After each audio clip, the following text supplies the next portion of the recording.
there and welcome to Daisy Lane Design. I'm Allison and on today's tiny tutorial I'm going to show you how I sew a curved seam. Any new technique you can add to your skill set elevates your sewing and gives you new options. Curved seams allow you to pursue new silhouettes in bag making and beyond, and all you need is a curved shape and some practice. Let's head over to the cutting table together. One option for a curved shape is a paper pattern piece. I'll link to a few in my shop below. However, another option is to draw one of your own. In bag making, a curve is usually on the bottom of a bag or a flap, so symmetry is important. When I plan a curve, I generally do it freehand. However, if that's not something that you're comfortable with, it's easy to draw one for yourself. So I have my pieces of fabric here that I'm going to use to sew together just to make a basic curved shape. And like I said, I would normally just by hand, freehand trim my curve as I wanted it, but because I do them all the time and I'm so used to that, it's easy for me. However, when I first got started, I used something as simple as my fabric and a bowl that I have in my kitchen. So I've taken one piece of the fabric and I've folded it in half with right sides together. And this edge down here is the edge that I eventually want a curve on. So I'm going to take my bowl and lay it face down on that piece of fabric and then slide it towards the edges so that this corner here is isolated and you can see the bowl touches at both the bottom edge and also this side edge. I'll just use a mechanical pencil to draw in my curve, and then use a pair of scissors to cut away that excess there on my curve.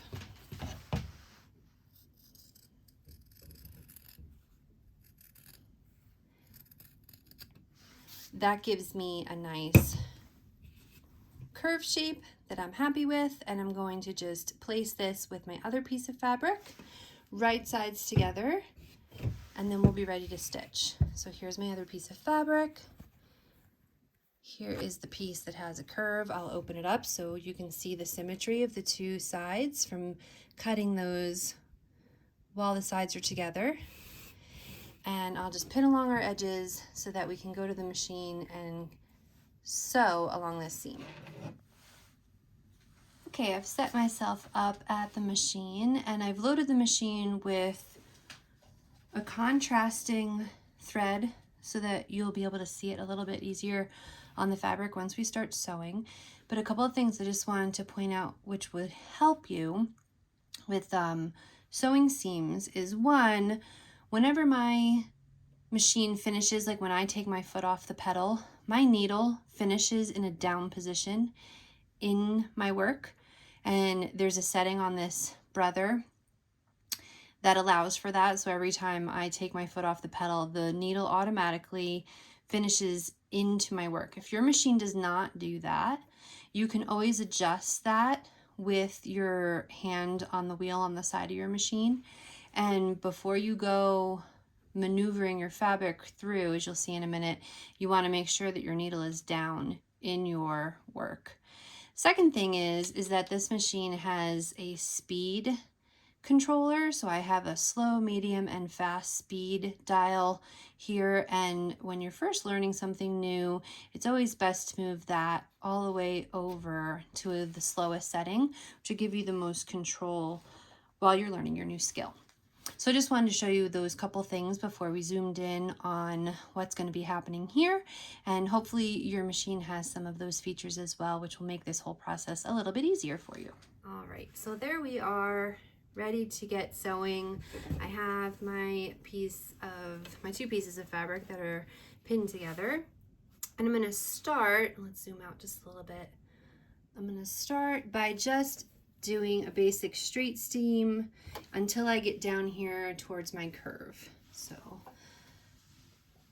I'll just start sewing. It's going to be a little slow to begin with. We'll back tack as we do at the start of every seam and then continue on down to the curve. All right, right, so here I am down in an area where this top fabric is going to start pulling away and moving away from this bottom fabric in terms of the edge of the fabric is moving away from the bottom fabric. That's where my curve is. And so I want to take this part a little bit slower to control the curve of the seam. So I'll advance my stitches a couple at a time, always keeping an eye here on the right hand side of the foot. And you see I took my foot off and my needle finished down. When I get to a point where it's looking like, oh, I'm starting to drift ever so slightly, I'm gonna lift my presser foot and reposition my fabric so that the curve is now lined up again with the side of my foot here. I'll take a couple more stitches, and then it'll become necessary to make that adjustment again. And I'll continue this way all the way around the curve. It depends on how sharp your curve is or how gradual your curve is as to how often you need to shift your fabrics. But you want to do this as gradually as possible so that you don't get points on your curve. You want your curve to be, you know, very gradual and swoopy, not doot doot doot doot doot, and looks like you have points going along your curve. So when you finally finish up, make your last adjustment. Your fabrics should be flush at the bottom with that bottom of the flap, and you'll continue along around and do the same thing on the other side.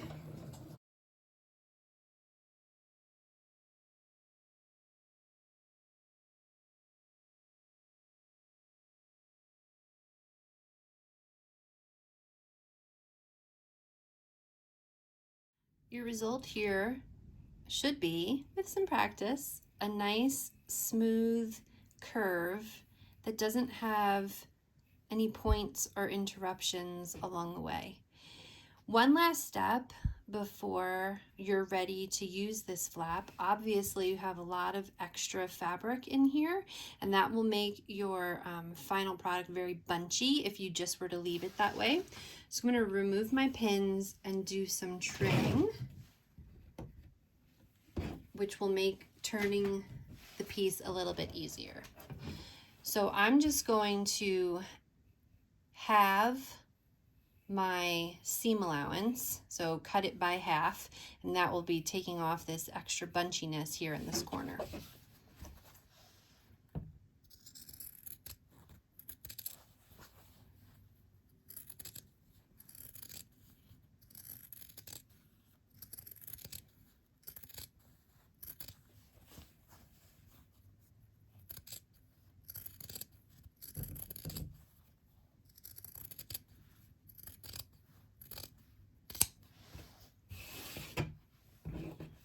And lastly, right here on the curved parts on both sides, I'm going to cut little slits or notches that give the fabric some ease so that it stretches a little bit more when you're turning it. Since this is a curved piece, it's not behaving the same as if it were just cut and sewn on grain lines. So we want to give it as much ease as possible. And giving it some slits will help with that. You just want to be careful that you're not cutting through any of your seam lines, the threads there, otherwise you'll have to start all over again because it'll come undone.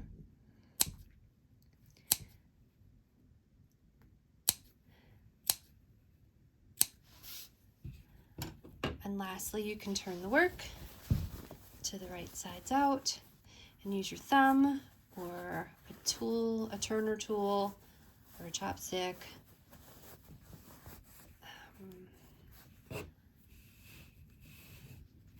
And use it to just smooth those seams out, and you have a curved flap or bottom of a bag or whatever application you're going to use it in. I hope this tiny tutorial helps get you started on curved seams.